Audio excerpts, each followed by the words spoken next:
মধ্যে দেখবেন জওয়ান তাগড়া যুবক, কোনো রোগ নাই মুসিবত নাই, পর্দা দিয়া চায়ের দোকানে বসে চার বিড়ি টানে। কথা ঠিক ঠিক না? ও দেখবেন আবার ইফতারি করার সময় একসাথে দৌড়ই চলে গেছে, কিরে ওই রোজা না হাতে ভুল করেছি, ইফতারি না করে কি ভুল করব? এ কলিজার টুকরা বাজান, আমরা গরু খাই ইমানদার, কিন্তু না না, আমরা নামাজি ইমানদার হইতে পারি নাই, খাঁটি ইমানদার হইতে পারি নাই। আমরা যদি খাঁটি ইমানদার হইতে পারতাম, এই দুনিয়ার জমিনে ভূমিকম্প হইতো না, এই দুনিয়ার জমিনে আল্লাহর আযাব আর গজব আসতো না। জোরে কোন কথা ঠিক কি ঠিক না? এই দুনিয়ার জমিনে যত আযাব আর গজব হয়, সব আযাব আর গজব হয় আমাদের হাতের কামাই। আল্লাহ পাক রব্বুল আলামিন বলেন, যাহারাল ফাসাদু ফিল বাররি ওয়াল বাহরি বিমা কাসাবাত আইদিন নাস। আল্লাহু আকবার। আল্লাহ পাক রব্বুল আলামিন বলেন, এই জলে স্থলে যত বিপর্যয়গুলি তোমরা দেখো, এই জলে স্থলের ভিতরে যত আযাব আর গজব তোমরা দেখো, এটা এমনিতে আমি আল্লাহ দেই না, এটা তোমাদের হাতের কামাই। যখন এই দুনিয়ার মধ্যে পাপাচার বৃদ্ধি পেয়ে যায়, দুনিয়ার মধ্যে যখন হারাম সয়লাভ হয়ে যায়, দুনিয়ার মধ্যে যখন ব্যভিচার জিনা ব্যভিচার বৃদ্ধি পেয়ে যায়, দুনিয়ার মধ্যে যখন সুদ ঘুষ বৃদ্ধি পেয়ে যায়, আল্লাহ পাক রব্বুল আলামিন বলে, এই দুনিয়ার জমিনের মধ্যে আল্লাহ পাক রব্বুল আলামিন আল্লাহরা কিছু আযাব দিয়া গজব দিয়া বান্দাদেরকে সতর্ক করে, এ বান্দা বড়াই করবি না, বড়াই করবি না, এক মুহূর্তের মধ্যে আমি আল্লাহ সব কিছু ধ্বংস করে দিতে পারি। জোরে কোন কথা ঠিক কি ঠিক না? এই যে গত কয়েকদিন আগে একটা ভূমিকম্প হয়েছে শুক্রবারের দিন সকাল 10:49, আমি তখন ঢাকা গাজীপুরে কেবলমাত্র ঘুমের থেকে উঠিয়া আমি কেবল উজু করে আমি খাবার খাইতে যাব, হঠাৎ করে দেখি এমন একটা ঝাঁকুনি মসজিদের গ্লাস ধরে ঝাঁকানো শুরু করছে। আমি বললাম, কে জানি ঝাঁকায়। একটা দৌড় দিয়া যখন বাইরে আসলাম, তাকায় দেখি এমন জোরে বিল্ডিং এর ভিতরে দৌড়তেছে, মনে করলাম দোলনায় কে জানি দোল খেলাইতেছে। আমার আল্লাহ ডাক দে বলে, বান্দা তুই যে এত অন্যায় করো, পাপাচার করো, তুই আমার পথে ফিরলি না, ইমানদার হইতে পারলি না। এই দুনিয়ার জমিনটা আমি পানির উপরে বাসমান করে রেখেছি, আমি যদি পানিকে একবার হুকুম দিই, একটা মাত্র ঝাঁকুনি দে, 1 সেকেন্ডের মধ্যে পুরা পৃথিবী ধ্বংস হয়ে যাবে। জোরে কোন কথা ঠিক কি ঠিক না? কিসের এত বড়াই দেখাও দুনিয়াদার, এ অহংকারী, কিসের এত বড়াই দেখাও? এই গত বছর অথবা তার আগের বছরে মিশরে একটা ভূমিকম্প হয়েছিল, বিরাট বড় বড় বিল্ডিং অট্টালিকা পর্যন্ত ধসে পড়ে গিয়েছিল। সোশ্যাল মিডিয়ার মধ্যে একটা ছবি বড় ভাইরাল হয়েছিল। এক লোক 10 তলা বিল্ডিং এর মালিক, সকালবেলায় বাড়ির সামনে মোবাইলে ছবি তুলে ফেসবুকে পোস্ট করেছে, সন্ধ্যাবেলায় ওই ব্যক্তিটাই ধ্বংসস্তূপের পাশে একটা মাত্র রুটি নিয়ে ছবি তুলে ফেসবুকে কমেন্ট লেখে, আরে সকালবেলায় ছিলাম 10 তলা বিল্ডিং এর মালিক, সন্ধ্যাবেলায় একটা রুটির মালিক তাও আমার না, একজন দিয়া গেছে তাই খাইতে পারছি, সারাদিন কোনো কিছু খাই না। নদীর একুল ভাঙ্গে বকুল গড়ে, এই তো নদীর খেলা, সকাল বেলার ধনীরে তুই ফকির সন্ধ্যাবেলা। কথা ঠিক কিনা? আপনাদের এই আশেপাশেও খোঁজ নিয়ে দেখবেন, এক সময় কোটি কোটি টাকার মালিক ছিল, অনেক জমি জাতি টাকা পয়সার মালিক ছিল, আজকে তারা রাস্তার ফকির, পরের কাছে হাত পেতে খাওয়া লাগে। এই রকম লোক খুঁজলে 2-1 প্রত্যেকটা এলাকার মধ্যে পাওয়া যাবে, উদাহরণ দিলে দেওয়া যাবে, কিন্তু না রে বাজান না। সময় থাকতে যদি আল্লাহর প্রতি আমরা একটু মনোযোগী হয়ে যাই, আল্লাহর প্রতি যদি খাঁটিভাবে ঈমান আনতে পারি, আল্লাহ তাআলা ডাক দে বলে, বান্দা এই দুনিয়াও শান্তি দিব আমি, আখিরাতেও শান্তি দিবে কে? আল্লাহ পাক রব্বুল আলামিন ডাক দে বলে, বান্দা তুমি যদি ঈমানদার হইতে চাও, বিস্তারিত আলোচনা করতে গেলে অনেক লম্বা চওড়া হয়ে যাবে। সূরাতুল আনফাল পড়বেন, কোরআনুল কারীমের সম্ভবত 8 নম্বর অথবা 10 নম্বর পারায়, কোরআনুল কারীমের 8 নম্বর সূরা সূরাতুল আনফালের মধ্যে আল্লাহ পাক রব্বুল আলামিন খাঁটি ঈমানদারের গুণ বয়ান করছেন। ইন্নামাল মুমিনুনাল্লাযীনা ইযা যুকিরাল্লাহু ওয়াজিলাত কুলুবুহুম ওয়া ইযা তুলিয়াত আলাইহিম আয়াতুহু যাদাতুহুম ঈমানাও ওয়া আলা রাব্বিহিম ইয়াতাওয়াক্কালুন। আরেকটু জোরে বলা যাবে না? আল্লাহু আকবার। আল্লাহ পাক রব্বুল আলামিন বলে, বান্দা তুমি যদি খাঁটি ঈমানদার হইতে চাও, এমনিতেই তুমি খাঁটি ঈমানদার হইতে পারবে না। খাঁটি ঈমানদার যদি হইতে চাও, আল্লাহ তাআলা ডাকতে বলে, বান্দা কম পক্ষে দুনিয়ার জমিনে তোমার 5টা গুণে গুণান্বিত হতে হবে। আল্লাহ তাআলা বলেন, 1 নম্বরে, বান্দা তুমি যদি ক্ষতির থেকে বাঁচতে চাও, কথাগুলো খুব ধ্যান দিয়ে শুনবেন, খেয়াল দিয়ে শুনবেন। 1 নম্বর, 4টা মানুষ ক্ষতির থেকে বেঁচে যাবে। 1 নম্বর যারা ঈমানদার। এবার যদি ঈমানদার কারা, আমার পক্ষ থেকে একটা কথাও বানিয়ে বলছি না, আল্লাহ তাআলা কোরআনের মধ্যেই বলছেন, বান্দা যাদের ভিতরে 5টা গুণ থাকবে তারা হবে খাঁটি ঈমানদার। আল্লাহ পাক রব্বুল আলামিন বলে, 1 নম্বর খাঁটি ঈমানদারের গুণ হলো ইযা যুকিরাল্লাহু ওয়াজিলাত কুলুবুহুম।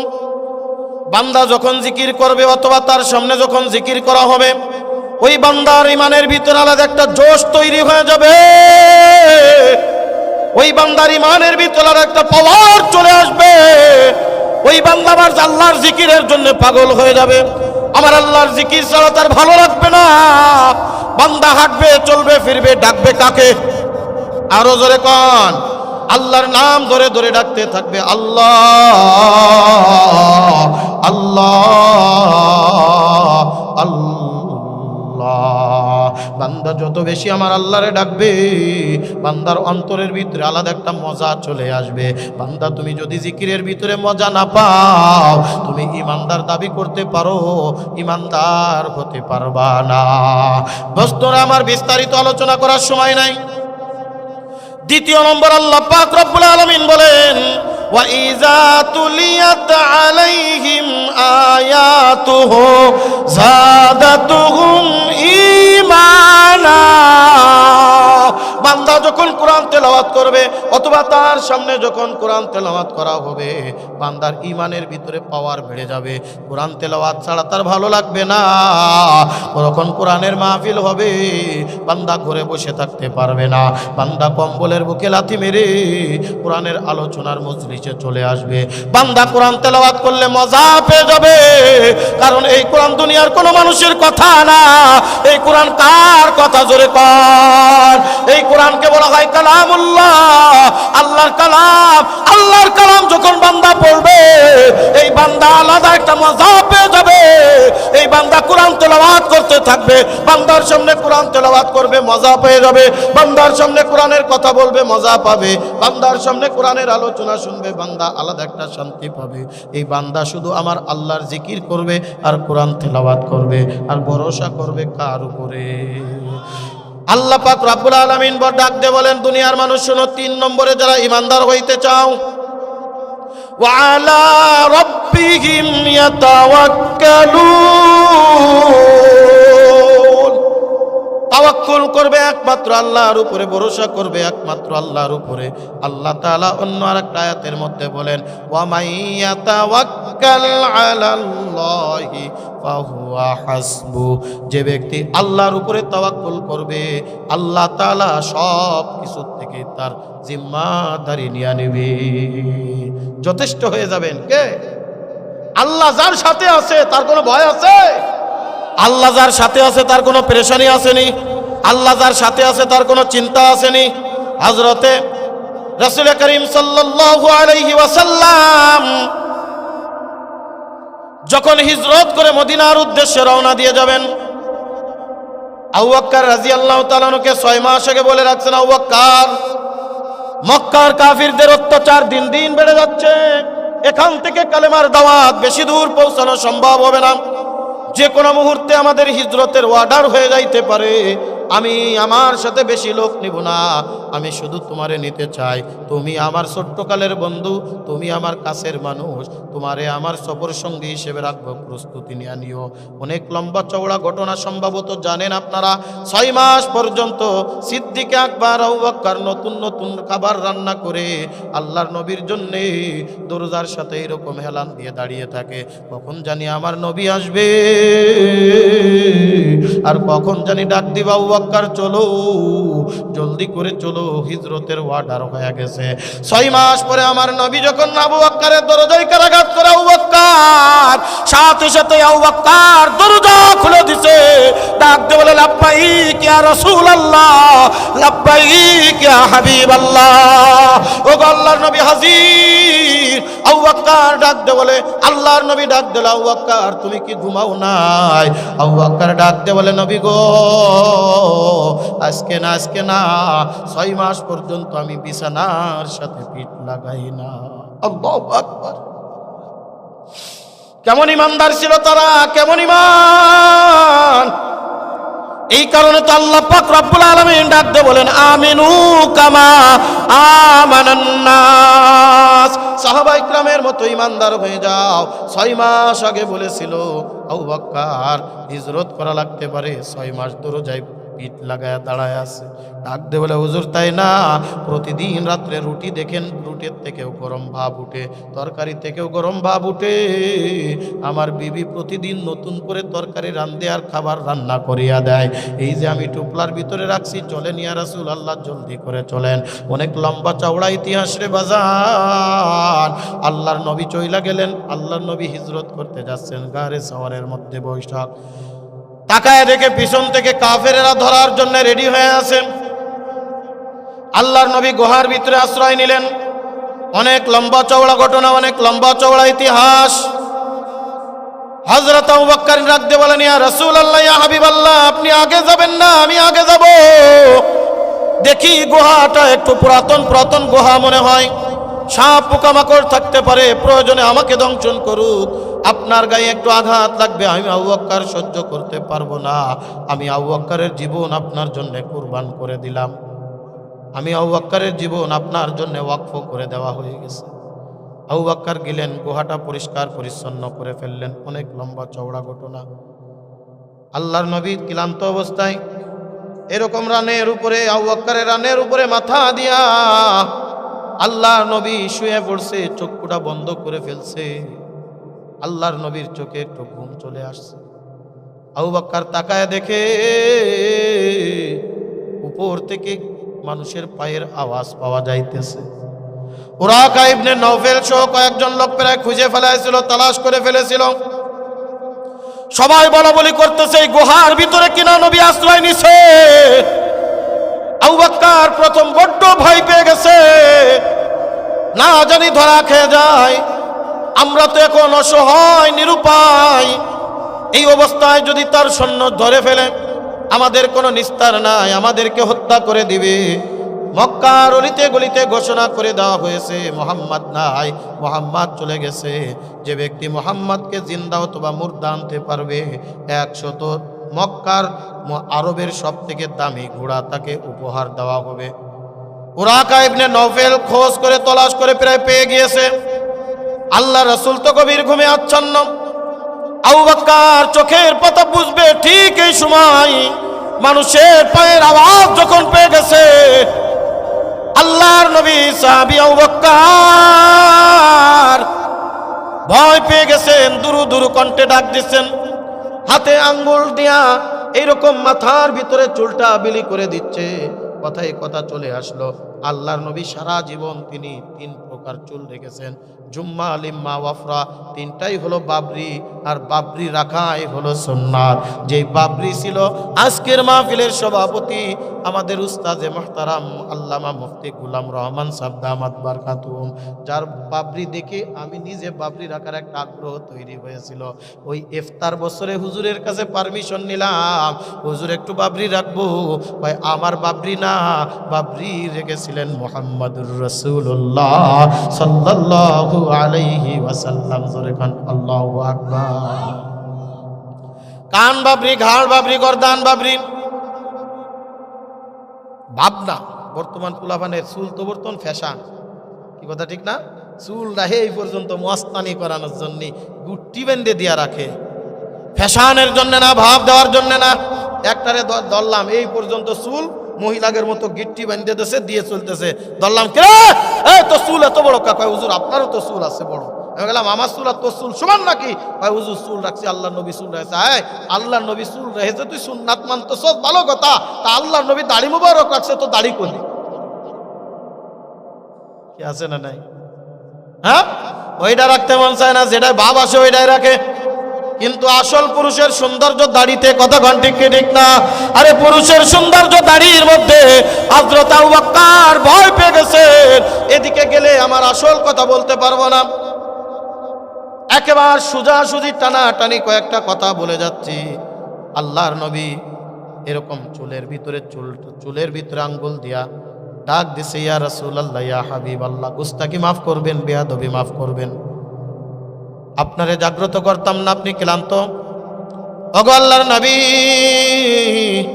আমরা তো ধরা খেয়ে গেলাম। ওগো আল্লাহর নবী, আমরা তো ধরা পড়ে গেলাম। এই দেখেন উপরে মানুষের আওয়াজ শুনতে পাইতেছি, পায়ের আওয়াজ, কথার আওয়াজ। যদি নিচের দিকে তাকাই, সাথে সাথেই আমরা ধরা খেয়ে যাব। আল্লাহর নবী ডাক দেয়, বলে আবু বকর, টেনশন কিসের? আমরা তো নিজের কথাই এখানে আসি নাই, অর্ডার করেছেন কে? আরেকটু জোরে বলেন কে? আরে ওই আল্লাহর কথায় এসেছি। ও বকর, আমরা শুধু দুইজন না, আমরা শুধু দুইজন না। ইন্নাল্লাহা মা'ানা। আবু বকর রে, আল্লাহ তাআলা আমাদের সাথে আছে। আর আল্লাহ তার সাথে আছে, তার কোনো চিন্তা নাই। লা তাহজান, কোনো পেরেশানি করবা না, চিন্তা করবা না। আল্লাহ যদি সাথে থাকে, দুনিয়ার কোনো মানুষ বিন্দু মাত্র তোমার ক্ষতি করতে পারবে না। কথা বলেন ঠিক কি ঠিক না? এ ছয়গড়িয়ার মুসলমান, এ মাগুরার মুসলমান, এ কলিজার টুকরা যুবক, এই জন্য কার সাথে সম্পর্ক করব, কার সাথে মহব্বত করব, কার উপরে তাওয়াক্কুল করব? তাওয়াক্কুল করব আল্লাহর উপরে, ভরসা করব আল্লাহর। আমার আল্লাহ তাআলা ডাকতে বলেন, ওয়া মাইয়াতাওয়াক্কাল আলাল্লাহি ফাহুয়া হাসবু। আমার উপরে যারা ভরসা করে তাদের জন্য আমি আল্লাহ যথেষ্ট হয়ে যাই। একবার যদি আমি আল্লাহ কারোর দিকে নজর দিয়ে দিই, আরে বান্দা তুমি যতই চেষ্টা করবা, ওই বান্দারে কোনোদিন নিচেই নামাইতে পারবা না। ওয়া তুইজ্জু মান তাশাউ ওয়া তুযিল্লু মান তাশাউ বিয়াদিকাল খায়র।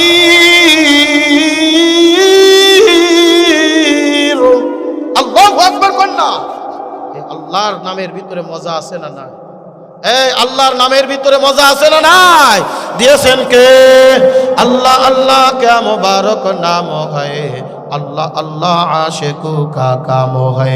अल्लाह अल्लाह क्या मुबारक नाम है, अल्लाह अल्लाह मुमिनों का काम है। माशूकू से क्या मजा है, अल्लाहु अकबर। माशूकू से क्या मजा है, आशिकू से पूछियो। शाखे गुल में क्या मजा है, बुलबुलू से पूछियो। शाखे गुल में क्या मजा है, बुलबुलू से पूछियो। अरे আল্লাহর সাথে সম্পর্ক করতে পারলাম না, আল্লাহর সাথে ভালোবাসা তৈরি করতে পারলাম না, এই জন্য দুনিয়া অশান্তি লাগে, আর আখিরাতে তো অশান্তি আছে। বান্দা জিকিরের ভিতরে মজা নাই, বান্দা তেলাওয়াতের ভিতরে মজা নাই। বান্দা তুমি আল্লাহর উপরে তাওয়াক্কুল করতে পারো না, আর দাবি করো ইমানদার। না না, আল্লাহ তাআলা বলেন 4 নম্বরে, বান্দা তুমি যদি নামাজ কায়েম করতে পারো, তুমি যদি নামাজি বান্দা হয়ে যাও, আর আল্লাহর পক্ষ থেকে যে অর্থ সম্পদ দিয়েছে আল্লাহ পাক রব্বুল আলামিন যে সম্পদ দিয়েছে আল্লাহ রাস্তায় খরচ করো। এই 5টা গুণ যদি তোমার ভিতরে থাকে, আল্লাহ পাক রব্বুল আলামিন নিজে ডাক দিয়ে বলেন, উলাইকা হুমুল মুমিনুনা হাক্কা লাহুম দারাজাতুন ইনদা রাব্বিহিম ওয়া মাগফিরাতুন ওয়া রিজকুন কারীম। আমার কথা নয়, কথাটা কার? আরেকটু জোরে বলেন কার? আল্লাহ পাক রব্বুল আলামিন বলে, এ বান্দা আমি আল্লাহ সার্টিফিকেট দিচ্ছি, 1 নম্বরে বান্দা তুমি জাকিরিন শাকিরিন হবা, বান্দা তুমি আল্লাহর জিকিরের জন্য পাগল হবা, বান্দা তুমি শুয়ে আছো না ওই মোবাইল না টিপা তুমি জিকির করবা কার? বান্দা তুমি মাঠে ঘাটে কাজ করো, হাতের কাজ হাতে করবে, পায়ের কাজ পায়ে করবে, জবানে চলবে আল্লাহর জিকির। তুমি যদি আল্লাহরে ডাকতে পারো, আল্লাহর সাথে যদি সম্পর্ক তৈরি করে নিতে পারো, এত মজা এত মজা এত মজা। আজকে মজা পাই না কেন জানেন? আল্লাহর সাথে আমার সম্পর্ক নাই। আরে মজা পেয়েছিলেন হযরতে বেলাল, মজা পেয়েছিলেন হযরতে সুমাইয়া, মজা পেয়েছিলেন হযরতে খাব্বাব, মজা পেয়েছিলেন হযরতে আবু যর গিফারি রাদিয়াল্লাহু তাআলা আনহুম। এ কলিজার টুকরা বাজার মারতে মারতে পিঠের চামড়া খসে ফেলা দেয়। প্রত্যেকটা আঘাতে আঘাতে বেতের ছড়ি দিয়ে আঘাত করে, প্রত্যেকটা আঘাতে আঘাতে পিঠের চামড়া উঠে উঠে আসতেছে, আর বেলাল ডাকতেছে আহাদ আহাদ আহাদ। আজকে আমার মাওলার ডাকে স্মরণ নাই, আজকে আমি আল্লাহরে ডাকতে পারি না, আজকে আমি জিকির করি না, আজকে আমি আল্লাহরে ডাকি না।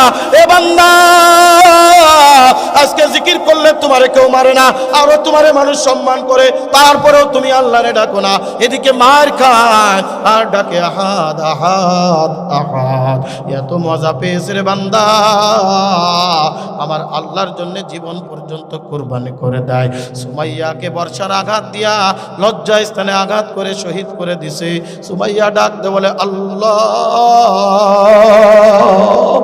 আপনার সাথে সম্পর্ক তৈরি ছিল না এতদিন বুঝি না, আপনার জন্য আমি জীবন দিয়া দিব, আপনি আমারে তুমি কবুল করে নিও।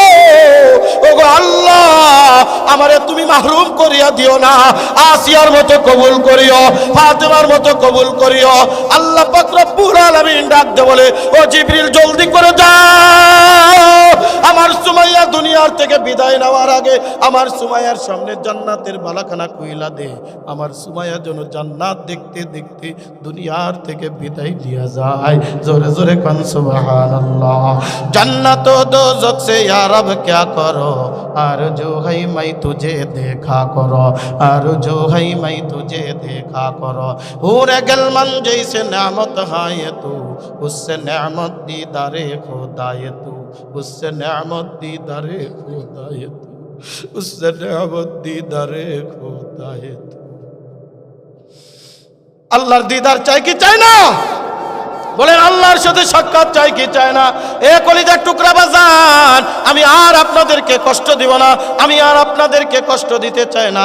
আল্লাহর সাথে সম্পর্ক তৈরি করো। আল্লাহ পাক রব্বুল আলামিন খুতবার মধ্যে তেলাওয়াতকৃত আয়াতের মধ্যে আল্লাহ পাক রব্বুল আলামিন ডাক দিয়ে বলেন, ওয়াল আসর, আমি আল্লাহ সময়ের কসম দিয়া বলি, ইন্নাল ইনসানা লাফি খুসর, প্রত্যেকটা মানুষ ক্ষতিগ্রস্ত না, ক্ষতির থেকে বেঁচে যাবে তারা, ইল্লাল্লাযিনা আমানু, যারা ঈমান আনয়ন করেছে। কার উপরে? জোরে কর, আল্লাহর উপরে যারা ঈমান এনেছে 1 নম্বর, তারা বেঁচে যাবে ক্ষতির থেকে। আমরা ক্ষতির থেকে বাঁচতে চাই কি চাই না? এই কথা বলেন, চাই কি চাই না? কেমন ইমানদার, কেমন ইমানদার? যেটা বললাম 5 গুণওয়ালা ইমানদার। জোরে কোন কয় গুণ? 5 গুণওয়ালা ইমানদার। 1 নম্বরে জিকির করব কার? 2 নম্বর তেলাওয়াত করব কোরআন, নিজে পড়ব, অন্যকে পড়াবো। এই যে 6 গড়িয়া মার্কাজুল উলুম মাদ্রাসা, এখানে আমার ছাত্র দিব, সন্তান দিব, সন্তান না থাকলে নাতিপুতি, যদি তাও না থাকে অন্তত পক্ষে পাশের বাড়ির একটারে ধরবেন, এই তুই মাদ্রাসায় দিস টাকা, বলে টাকার অভাবে তো পড়াইতে পারি না, বলে কয় টাকা লাগবে যা, আমি মুফতি আব্দুল্লাহ ইয়াহিয়ারে বলে দিচ্ছি, আমি মুফতি গোলাম রহমান সাহেবরে বলে দিচ্ছি, আমি মাদ্রাসার মুহতামিম সাহেবরে বলে দিচ্ছি, যা ভর্তির জন্য 1000 লাগবে, 500 লাগবে, যা লাগবে আমি দিয়ে দিবানে। যা মাদ্রাসায় চলে যা, আমার সন্তানরা আমি কোরআন তেলাওয়াত শিখাইতে পারি নাই। একটা ছাত্রের জিম্মাদারি নিয়ে নিবে, যা কোরআন তেলাওয়াত কর, আমার জন্য দোয়া করবি। আল্লাহর নবী বলেন, মান করা আল কুরআনা ফাস্তাযহারাহু ফাআহাল্লা হালালাহু ওয়া হাররামা হারামাহু আদখালাহুল্লাহুল জান্নাহ ওয়া শাফাআহু ফি আশরাতিন মিন আহলি বাইতিহি কুল্লুহুম ক্বাদ ওয়াজাবাত লাহুন নার। জোরে জোরে কান আল্লাহু আকবার। এই কোরআন তেলাওয়াত যারা করে, কোরআনের উপরে নিজের জীবন পরিচালনা করে, এ বান্দা, যেদিন মা তার সন্তানের পরিচয় দিবে না, সন্তান তার মায়ের পরিচয় দিবে না, বন্ধু তার বন্ধুর পরিচয় দিবে না, ভাই তার ভাইয়ের পরিচয় দিবে না, স্ত্রী তার স্বামীর পরিচয় দিবে না, স্বামী তার স্ত্রীর পরিচয় দিবে না, সব যার যার মতো ইয়া নাফসি করতে থাকবে। এই যারা মাদ্রাসায় তালেবে ইলম, হাফেজে কোরআন আলেম, এরা আল্লাহর দরবারে দাঁড়ায় যাইবে। আল্লাহ রাখতে বলবেন, আদখালাহুল্লাহুল জান্নাহ, যা বান্দা আমি তোরে জান্নাত দিয়ে দিলাম। ওই ছাত্র ডাক দিয়ে বলবেন, না আল্লাহ না, আমি একা জান্নাতে যাইতে পারবো না, আমি এই যে কোরআন পড়া শিখছি আমি তো শিখতে পারি নাই, আমার জন্য কত মানুষ মেহনত করেছে। এই ছয়গড়িয়া মারকাজুল উলুম মাদ্রাসায় বিভিন্ন সময় বিভিন্ন জিনিস দিয়ে সহযোগিতা করেছে। আমি তো এলাকায় ঘুরে বেড়াতাম, প্যান্ট পরে রাস্তা দিয়ে ঘুরে বেড়ে মানুষের সাথে মারামারি করতাম, আমারে ধরে মাদ্রাসায় দিয়ে আসছে। আরে তো সে কই, আমার ওই বাবা কই, আমার মা কই, তাদেরকে না নিয়ে আমি জান্নাতে যাইতে পারবো না। আল্লাহ রাখতে বলবেন, বান্দা আমি কোরআনকে বড় মহব্বত করি আর ভালোবাসি, এ বান্দা আয় আয় আয়, যা পুরা কিয়ামতের ময়দানে খুঁজতে থাক, একজন দুইজন নাই 10 জন ব্যক্তির আমার সামনে হাজির কর, তুমি সুপারিশ করবা আর আমি আল্লাহ তাদের জান্নাত দিয়া দিব। কলিজার টুকরা বাজানের জন্য দ্বিতীয় নম্বর, কোরআন তেলাওয়াত করব, নিজে করব অথবা করানোর ব্যবস্থা করে দিব।